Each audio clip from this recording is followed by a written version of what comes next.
आज एक महत्वपूर्ण दिवस भी है। मैं मंच पर विराजित सभी परिवार के साथियों से, सदन में विराजित सभी परिवारजनों से आग्रह करता हूँ, जोरदार तालियों से भास्कर राव जी का स्वागत करें जन्मदिन के अवसर पर। आदरणीय पीसी शर्मा जी, आदरणीय हमारे राज्यसभा के पूर्व राज्यसभा के सांसद पटेल साहब, आदरणीय हमारे साजिद भाई, आदरणीय कक्का जी, आदरणीय हमारे जिला कांग्रेस कमेटी के अध्यक्ष जी कैलाश भैया, आदरणीय वंशमणि वर्मा जी, आदरणीय शेरन पटेल साहब, हमारी महिला कांग्रेस की पूर्व अध्यक्ष और बड़ी बहन, उपस्थित सभी साथियों, यहाँ आज एक महत्वपूर्ण दिवस के अवसर पर हम सब इकट्ठा हुए हैं। अभियान का जो मुख्य उद्देश्य है, इंदिरा ज्योति अभियान का हो या सम्यक संगठन का, मूल रूप से देश की समस्या, युवाओं की समस्या और इस देश के मूल आचरण को, आम नागरिक की समस्याओं को, उनके, ये हमारे विधायक जी, आओ विधायक जी के लिए जरा जोरदार ताली बजाओ और ऊपर हमारे प्रतिनिधि से आग्रह मंच पर अपना स्थान ग्रहण करें। तो मूल समस्याओं की ओर देश का ध्यान आकर्षित करना है। जहां तक सवाल है, अभी भास्कर राव जी और आदरणीय पटेल साहब खड़गे जी से मिले थे और उन्होंने आग्रह किया है कि 19 नवंबर जब अगली आएगी तो देशव्यापी इंदिरा ज्योति का आयोजन हम भव्य स्तर पर करें। मैं समझता हूँ ये कांग्रेस के लिए गौरव का विषय है और हम सब इसमें उनके साथ हैं। हर तरीके से हर कांग्रेस जन इस अभियान को ताकत देगा। आदरणीय साथियों, अभी जब आप ऊपर मंच की ओर देखते हैं तो 4 वर्षीय इंदिरा ज्योति अभियान के वह जातिगत जनगणना एक शब्द दिया है। ये जातिगत जनगणना क्या है? ये जातिगत जनगणना है इस देश में जो बाबा साहब अम्बेडकर ने सोच रखी, जो हमारे महापुरुषों ने देश की आजादी के पहले जो विचार रखे, क्यों देश आजाद करा, अंग्रेजों से क्यों मुक्ति चाहिए थी देश को, क्यों देश के नागरिकों के हाथ में देश की सत्ता हो, इस भावना को हमारे क्रांतिकारी जी रहे थे। उसका मूल उद्देश्य था, किसी को पता नहीं था कि कब देश आजाद होगा, फिर भी अपनी पूरी जिंदगी की शहादत लगाते लगाते लगाते लगाते कई पीढ़ियां खप गई और जब देश आजाद हुआ तो उन क्रांतिकारियों का सपना एक था कि हमारे देश में सबके लिए समान अधिकार हो, हर तरीके की एक हैप्पीनेस इंडेक्स जिसको हम बोलते हैं, हर तरह की प्रसन्नता देश में हो, सबको रोजगार के अवसर मिले, शिक्षा के मिले, सबका स्वास्थ्य अच्छा रहे, हर वर्ग को अपने हितों की रक्षा करने की आजादी हो, बोलने की आजादी। सरकार ऐसी हो जो आम नागरिकों की सुने, किसी भी रूप में तानाशाही, किसी भी रूप में हठधर्मिता, किसी भी रूप में भेदभाव, किसी भी रूप में एक दूसरे के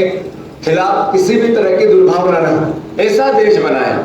ये क्रांतिकारियों का विचार था। मैं मानता हूँ कि इस विचार को आज 78 साल 79 साल बाद हम जब देश को देखते हैं तो किस ओर जा रहे हैं। अभी पीसी शर्मा जी ने बताया कि आज सबसे ज्यादा पीड़ित है वो युवा जिसको उसको पता नहीं मेरे भविष्य का क्या होगा, जिसको पढ़ लिख जाता है, पहले पढ़ने लिखने की जो सेंसेक्स है, जो इंडेक्स है, वो इतना कम है कि 78 साल बाद देश जिस ओर है, मैं समझता हूँ कि ये एक चिंता का विषय है।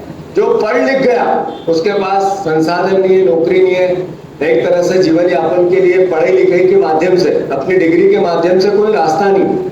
जो बिना पढ़ा लिखा व्यक्ति है या कम पढ़ा लिखा व्यक्ति है, उसके लिए उसी प्रकार की परिस्थितियां हैं। देश में जब हम आजादी की ओर थे तो जो जनसंख्या थी और आज की जो जनसंख्या है, अगर इस अनुपात में हम गरीबी का इंडेक्स देखें तो देश उन्नतिशील दिख रहा है। देश की अलग तरह की, जो राहुल गांधी जी कहते हैं कि 2 भारत है, एक अमीरों का भारत, एक गरीबों का भारत। तो जो गरीबों का भारत है वो भी बड़ा होता जा रहा है, इसको अस्वीकार नहीं किया जा सकता। अगर 81 करोड़ लोग गरीबी राशन पे हैं तो ये तो हमें चिंता करनी पड़ेगी कि 81 करोड़ लोग अगर गरीबी रेखा से नीचे हैं तो बचे हुए लगभग 50 करोड़ लोग ही मिडिल क्लास, अपर क्लास या अमीर लोग हैं। तो 81 करोड़ लोग गरीब हैं, तो फिर उस देश के भविष्य के लिए चिंता तो होती है। नरेंद्र मोदी, आप देखो कैसे शासन में आए, कैसे देश को सत्यवाद दिखाया। भारतीय जनता पार्टी आरएसएस ने कैसे देश को एक तरह से नया नैरेटिव दिया राष्ट्रवाद का, उसमें उन्होंने अलग अलग तरह की देश की भावनाओं को अपने से जोड़ा। जिसमें नफरत भी थी, घृणा भी था, डर भी था। नए ऐसे ऐसे सच बात थे कि लोगों ने उनकी तरफ आकर्षण होना स्वाभाविक हुआ। अभी एक नारा लगाते थे पिछले 25 साल से, वो कहते थे स्वदेशी अपनाओ देश बचाओ। मैं कल कह रहा था रोकड़े जी कि मोदी जी जो चश्मा पहनते हैं वो अमेरिका का, जो पेन रखते हैं वो जर्मनी का, जो सूट पहनते हैं अरमानी का वो भी अमेरिका का, जो उनके जूते हैं गुच्ची के वो है इटली के, उनके हर चीज विदेश की है, पर वो स्वदेशी की बात करते करते देश के प्रधानमंत्री बने। ऐसे ही अभी जब कोविड हुआ तो उन्होंने कहा चाइना के माल का बहिष्कार कर दो, और ऐसे चिल्लाते थे जैसे हम ही खरीद रहे हैं देश के नागरिक। बीजेपी के लोग छाती पे चढ़ के कहते थे बहिष्कार करो चाइना का माल का, और अभी मोदी जी लेट रहे हैं उनके कदमों में। आज देख रहे हैं हम अखबार भरे पड़े हैं। ये इस तरह का कैसा फिनों का बना दिया। राहुल गांधी जी जब ये बात कहते थे हमारा कंपटीशन पाकिस्तान से है ही नहीं, हमारा चाइना से। हमारे और चाइना की अगर भौगोलिक स्थिति देखें, जो संसाधन जो जमीन से जुड़े हुए जो देश के संसाधन है, खनिज के हुए अलग अलग तरह के और संसाधन है, सामरिक शक्ति है, वो चाइना से और हमारी एक तुल्य थी, एक जैसी थी। जो जनसंख्या की भी स्थिति थी हमारी और उनकी एक जैसी थी।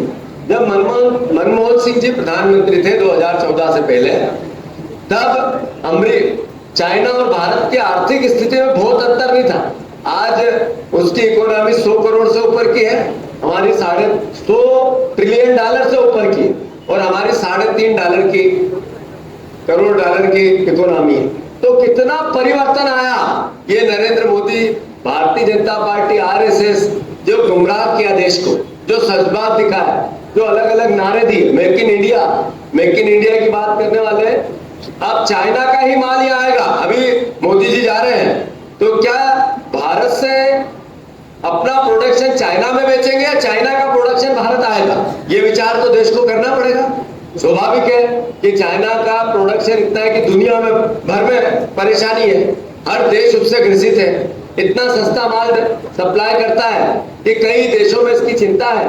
तो अगर हमारे देश के प्रधानमंत्री चाइना से इस तरह की गले मिलकर बलगैया करेंगे तो स्वाभाविक है कि हमारे बच्चों को रोजगार के लिए और संकट आने वाला है। तो ये समय अभियान का महत्व और बढ़ने वाला है। जो मैं मानता हूं कि रोजगार की स्थिति है, जो आउटसोर्स के पदों की भर्ती, पक्की नौकरी की समस्या है, जो गरीबी की, किसानों की और अलग अलग तरह के आम आदमी की महंगाई से लेके अलग अलग प्रकार की और समस्या है, देश चिंता में है। फिर सबसे बड़ा विषय जो हमारे महापुरुषों ने देखा था, हमारे वोट की ताकत, हमारे संविधान की ताकत, हमारे लोकतंत्र की ताकत। राहुल गांधी जी ने जिस तरीके से देश के सामने अभी वोट की कीमत को किस तरीके से बेचा और खरीदा जाता है, मैनिपुलेशन सरकारी तौर पर किस तरीके से चुनाव में किया जाता है, कैसे किसी को भी हराया और जिताया जा सकता है, वोट किसी और को मिलेगा, जीत किसी और की होगी, इस तरह का नैरेटिव देश में बन गया है। तो हम अपनी बात कितनी भी कहें, समस्याएं कितनी भी बड़ी हो, कितने भी दिक्कत में हो लोग, कितने भी आक्रोशित हो लोग, उसके बाद भी सरकार अगर चोरी से बनेगी तो फिर देश किस ओर जाएगा, ये हम सबको पांडे जी सोचने का विषय है। मैं फिर से एक बार भास्कर राव जी को खूब ढेर सारी शुभकामनाएं देता हूँ, और इन सब समस्याओं के लिए कांग्रेस को मजबूत करना बहुत जरूरी है। हमारे संगठन और विचार, कांग्रेस के विचार को एकजुट करना बहुत जरूरी है। हमारे जैसे विचार वाले लोगों को एक साथ लाना बहुत जरूरी है। कांग्रेस की जो वैचारिक दृष्टि है, ऐसा 80%, 75% लोग इसी दृष्टि के हैं, इसके आसपास है, हमारे से मिलते हुए, हमारे परिवार जैसे। 25 से 30% लोग कट्टरपंथी है, जो भारतीय जनता पार्टी आरएसएस से मिले हुए हैं। तो जो बड़ी संख्या है उसको एकजुट हम कैसे करें, ये आज हमारे लिए चुनौती है, क्योंकि देश बचाना है, लोकतंत्र बचाना है, बच्चों का भविष्य बचाना है। मैं नैरेटिव की बात है, एक व्यक्ति, एक बच्चा, एक कोई व्यक्ति, कोई किसी को नहीं जानता, उसने नरेंद्र मोदी जी की माँ के लिए कुछ अपशब्द कह दिए। किसी की भी माँ के लिए अपशब्द कहना उचित नहीं। हर माँ सम्मानित है, हर महिला सम्मानित है, हर बहन सम्मानित, पर किसने कहा, क्यों कहा, कैसे कहा, पता ही नहीं। और वो बाद में निकला बीजेपी का एक तरह से, पर पूरे देश में तांडव मचा रहे हैं, नैरेटिव सेट कर रहे हैं, भ्रम फैला रहे हैं कि वो तो कांग्रेसी था, राहुल गांधी की सभा में हो गया। ये इस तरह के झूठ बोलने वाले लोगों से आपका मुकाबला है। तो मैं आग्रह कर रहा हूं, इसके लिए एकजुटता जरूरी है। रोकड़े जी जैसे विचारवान लोगों का सम्मान करना जरूरी है। ऐसे समय संगठन है, ऐसे संगठनों को ताकत देना जरूरी है। इंदिरा ज्योति के माध्यम से लोगों की सेवा करना जरूरी है। और मैं मानता हूं कि वो चाहे किसान हो, मजदूर हो, हमारा छात्र हो, युवा हो, कर्मचारी हो, चाहे समाज के किसी भी क्षेत्र का, किसी भी वर्ग का कोई हमारा परिवार का साथी क्यों ना हो, हम सबको जागरूकता की आवश्यकता के साथ रोकड़े जी जैसे विचार को ताकत दें। मैं फिर से उनके जन्मदिन की ढेर सारी आपको शुभकामनाएं देता हूं। अभी आप 50 के हो गए रोकड़े जी? अच्छा, अभी इनने कहा कि 50 ज्यादा बता रहे हो, 40 के हो गए, जरा चार ताली बजाओ उनके लिए सब भाई लोग। मतलब विचार से इतने जज्बाती है, इतने हौसलेवान है, इतने अपने आप में कर्मठ है कि किसी भी उम्र में कोई भी लक्ष्य पूरा किया जा सकता है। मैं मानता हूं कि ये रोकड़े जी का भाव, इसका हम सम्मान करते हैं। पीछे की लाइन में बैठे हुए सभी परिवारजनों का भी मैं खूब स्वागत करता हूं और आप सबको धन्यवाद देता हूं। भारत माता की जय।